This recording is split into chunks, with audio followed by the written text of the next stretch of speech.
Hello everyone, welcome to Nihira Techiees. இந்த வீடியோல பாத்தீங்கன்னா Angular 13 ஓட ஃபீச்சர்ஸ் டீடைலா பார்க்க போறோம். இது நம்மளோட பார்ட் 1 வீடியோ.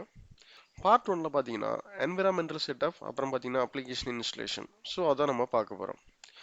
ஸோ இதுக்காக நம்ம இன்ஸ்டால் பண்ண வேண்டியது ஃபர்ஸ்ட் Node.js வந்து இன்ஸ்டால் பண்ணோம். Next Angular CLI.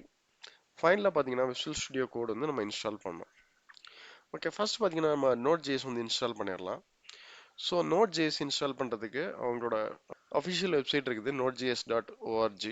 ஸோ நீங்கள் Node.js நீ டைப் பண்ணீங்கனாலுமே ஃபர்ஸ்ட் வரக்கூடிய லிங்க் இதுதான். ஓகே, இங்கேயும் பார்த்தீங்கன்னா உங்களுக்கு ரெண்டு வெர்ஷன் இருக்குது. ஒன்று பார்த்தீங்கன்னா ரெக்கமெண்டட் வெர்ஷன் 16, இன்னொன்று பார்த்தீங்கன்னா லேட்டஸ்ட் வெர்ஷன் 17. ஸோ நான் என்ன ரெக்கமெண்ட் பண்ணுவேன்னா 16 யூஸ் பண்ணுறது பெட்ரு. ஸோ இதை ஃபர்ஸ்ட் நம்ம டவுன்லோட் பண்ணிக்கலாம். ஸோ நான் என்னோட மிஷினில் ஆல்ரெடி டவுன்லோட் பண்ணி வச்சுருக்கேன். ஸோ டவுன்லோட் பண்ணிக்கிட்டு இதை வந்து நம்ம இன்ஸ்டால் கொடுத்துடலாம். ஸோ என்னோட மிஷினில் ஏற்கனவே நான் Node.js வந்து இன்ஸ்டால் பண்ணியிருக்கேன். ஸோ அதனால் எனக்கு இந்த சேஞ்ச் ரிப்பேர் ரிமூவ்ங்கிற ஆப்ஷன் வந்துருக்கு. ஸோ நீங்கள் ஃபஸ்ட் டைம் பண்ணுறீங்கன்னா ஆட்டோமேட்டிக்காக இந்த நெக்ஸ்ட் ஆப்ஷன் வந்து எனேபிள் ஆயிரும். நீங்கள் வந்து Node.js வந்து இன்ஸ்டால் பண்ணிக்கலாம். ஓகே, ஒன்ஸ் நீங்கள் Node.js வந்து இன்ஸ்டால் பண்ணிட்டீங்கன்னா கரண்டாக என்ன வெர்ஷன் Node.js வந்து உங்களோட மிஷினில் இருக்குது அப்படிங்கிறத நீங்கள் வெரிஃபை பண்ணிக்கலாம். அது பார்த்தீங்கன்னா Node-V. ஸோ நம்மளோட Node.js-ஓட வெர்ஷன் பார்த்தீங்கன்னா 16. ஸோ அதே மாதிரி என்பிஎம்மோட வெர்ஷன் நீங்கள் Node.js இன்ஸ்டால் பண்ணும்போது என்பிஎம் வந்து இன்ஸ்டால் ஆயிரும். ஸோ நம்மளோட என்பிஎம் வெர்ஷன் பார்த்தீங்கன்னா 8.1.2. ஓகே, நெக்ஸ்ட் பார்த்தீங்கன்னா ஆங்குலர் சிஎல்ஐ வந்து இன்ஸ்டால் பண்ணோம். ஸோ ஆங்குலர் சிஎல்ஐ இன்ஸ்டால் பண்ணுறதுக்கு நமக்கு சம் கமாண்ட்ஸ் இருக்குது. இந்த கமாண்ட்ஸ் யூஸ் பண்ணி தான் நம்ம சிஎல்ஐ வந்து இன்ஸ்டால் பண்ணோம். Okay, fine. ஸோ இந்த ஆங்குலர் சிஎல்ஐ இன்ஸ்டால் பண்ணுறதுக்குமே நமக்கு கொஞ்சம் டைம் எடுக்கும். ஸோ இந்த மாதிரி நம்ம இன்ஸ்டால் பண்ணும்போது என்ன லேட்டஸ்ட் வெர்ஷன் இருக்குதோ அந்த லேட்டஸ்ட் வெர்ஷன் வந்து நமக்கு இன்ஸ்டால் ஆயிரும். ஸோ நம்மளோட ஆங்குலர் சிஎல்ஐயோட லேட்டஸ்ட் வெர்ஷன் பார்த்தீங்கன்னா 13, அது வந்து நமக்கு இன்ஸ்டால் ஆகும். சில கேஸில் பார்த்தீங்கன்னா அவங்க ஸ்பெசிஃபிக் வெர்ஷன் சொல்லுவாங்க, 10 இல்லை 11 12 இந்த மாதிரி வெர்ஷன் வந்து இன்ஸ்டால் பண்ணணும் அப்படின்ட்டு. ஸோ அந்த மாதிரி ஸ்பெசிஃபிக் வெர்ஷன் இன்ஸ்டால் பண்ணணும்னா ஸோ இந்த சிஎல்ஐ கமெண்ட் நம்ம கொடுக்கும்போதே அந்த எண்டில் பார்த்தீங்கன்னா நம்ம என்ன வெர்ஷன் இன்ஸ்டால் பண்ணுறோமோ அந்த வெர்ஷனை வந்து ஸ்பெசிஃபை பண்ணிட வேண்டியதான். ஸோ என்ன ஒரு கேஸில் பார்த்தீங்கன்னா நான் வந்து லேட்டஸ்ட் வெர்ஷன் வந்து நான் இன்ஸ்டால் பண்ணிட்டேன், ஆனால் பார்த்தீங்கன்னா எனக்கு லோவர் வெர்ஷன் தான் வேணும் அப்படிங்கிற சினாரியோ இருந்துச்சுன்னா ஃபர்ஸ்ட் நம்ம வந்து அன்இன்ஸ்டால் பண்ணிடணும். ஸோ என்ன ஆங்குலர் சிஎல்ஐ இருக்குதோ அதை அன்இன்ஸ்டால் பண்ணும். அதுக்கான கமெண்ட் பார்த்தீங்கன்னா ஸோ இதெல்லாம் அந்த கமெண்ட்ஸ் எல்லாமே நான் உங்களுக்கு டிஸ்கிரிப்ஷனில் கொடுத்துட்றேன். ஒன்ஸ் அன்இன்ஸ்டால் பண்ணிவிட்டு நெக்ஸ்ட் பார்த்தீங்கன்னா அந்த ஸ்பெசிஃபிக் வெர்ஷனை வந்து நம்ம இன்ஸ்டால் பண்ணுறோன்னா போதும். இப்போ பாருங்க, நமக்கு வந்து ஆங்குலர் சிஎல்ஐ வந்து இன்ஸ்டால் ஆகிடுச்சு. ஸோ இன்ஸ்டால் ஆன வெர்ஷனை நம்ம வெரிஃபை பண்ணனா ng வெர்ஷன் அப்படிங்கிற ஒரு கமெண்ட் இருக்குது. ஸோ இது பாருங்க ஆங்குலர் சிஎல்ஐயோட வெர்ஷன் பார்த்தீங்கன்னா 13, நோடோட வெர்ஷன் 16, அப்புறம் என்பிஎம்மோட வெர்ஷன் பார்த்தீங்கன்னா 8.1.2. ஸோ நம்ம இண்டிவிஜுவலாக செக் பண்ண எல்லா டீட்டெயிலுமே இந்த ng வெர்ஷனுங்கிற ஒரு கமெண்ட் கொடுக்கும்போது டீட்டெயிலாக எடுத்துகிட்டு வந்துடும். சரிங்களா? Okay, fine. இப்போ பார்த்தீங்கன்னா இன்ஸ்டலேஷன் வந்து கம்ப்ளீட் பண்ணிட்டோம். இப்போ நம்மளோட ஃபர்ஸ்ட் அப்ளிகேஷன் வந்து கிரியேட் பண்ணிடலாம். ஸோ அப்ளிகேஷன் கிரியேட் பண்ணுறதுக்கான கமெண்ட் பார்த்தீங்கன்னா ng new.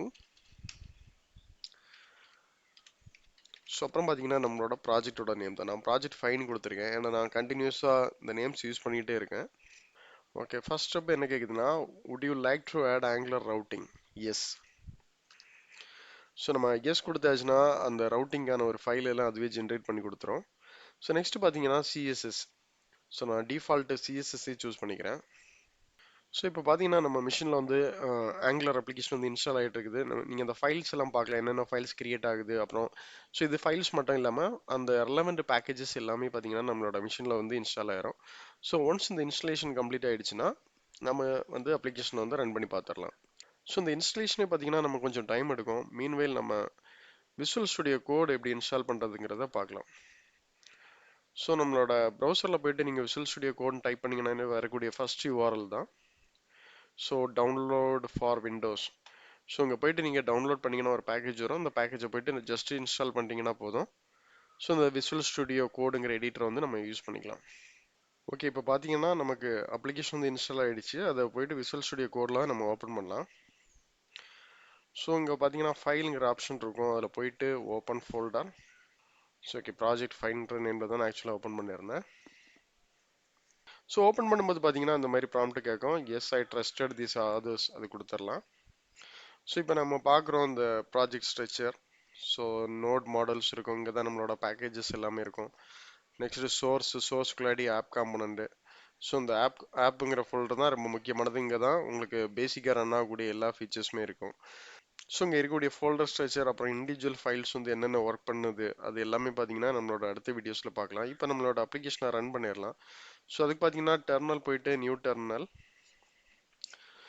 ஸோ அப்ளிகேஷனை ரன் பண்ணுறதுக்கான கமெண்ட் பார்த்தீங்கன்னா என்ஜி சர்வ். ஓகே, ஸோ இந்த என்ஜி சர்வுமே கொஞ்சம் டைம் எடுக்கும். ஸோ இப்போ பார்த்தீங்கன்னா புல்ட் நம்ம கம்ப்ளீட் ஆகிடுச்சு. ஸோ அவுட்புட் பார்க்குறதுக்கு இந்த லோக்கல் கோஸ்ட் 4200 வந்து யூஸ் பண்ணிக்கலாம். ஸோ இந்த மாதிரி 4200ங்கிறது டிஃபால்ட்டாகவே வரும். இல்லை நம்ம இதை சேஞ்ச் பண்ணிக்கலாமா கூட சேஞ்ச் பண்ணிக்கலாம். ஓகே, இது வந்து ஒரு பேசிக் தீம், அவங்க ஆங்குலர் அவங்களாவே ப்ரொவைட் பண்ணுறது. ஸோ இதில் நமக்கு ஏதாவது சேஞ்சஸ் வேணா கூட நம்ம சேஞ்சஸ் பண்ணி பார்த்துக்கலாம். ஜஸ்ட் ஒரு பேசிக் சேஞ்சஸ்க்காக நான் அந்த ஆப் காம்பனன்ட் எடுத்துக்கிறேன், ஏன்னா எல்லாமே இங்கேருந்து தான் வரும். ஸோ இங்கே போயிட்டு நம்ம ஒரு H2 டேக் யூஸ் பண்ணிக்கலாம். Welcome to angular tutorial. Okay, இப்போ பார்த்தீங்கன்னா அந்த அவுட்புட்டை நீங்கள் பார்க்கலாம். ஸோ ஹோப்லி இந்த வீடியோ உங்களுக்கு கிளியராக அண்டர்ஸ்டாண்ட் ஆயிருக்குன்னு நம்புகிறேன். எப்படி நம்ம பேசிக்கான இன்ஸ்டலேஷன்லாம் பண்ணுறது, அப்புறம் பேசிக்கான ஒரு அப்ளிகேஷன் எப்படி கிரியேட் பண்ணுறது எல்லாமே அண்டர்ஸ்டாண்ட் ஆயிருக்கும். ஸோ நம்மளோட அப்கமிங் வீடியோஸில் பார்த்தீங்கன்னா ஃபோல்டர் ஸ்ட்ரக்சர், அப்புறம் இண்டிவிஜுவலாக என்னென்ன ஃபைல்ஸ் என்னென்ன ஆக்டிவிட்டீஸ் பண்ணுறது, ஸோ அப்புறம் நிறைய ஆங்குலர் சிஎல்ஐ கமெண்ட்ஸ் இருக்குது. லைக் மாடல் கிரியேட் பண்ணுறதுனால சரி தான், காம்பனன்ட் சர்வீசஸ்.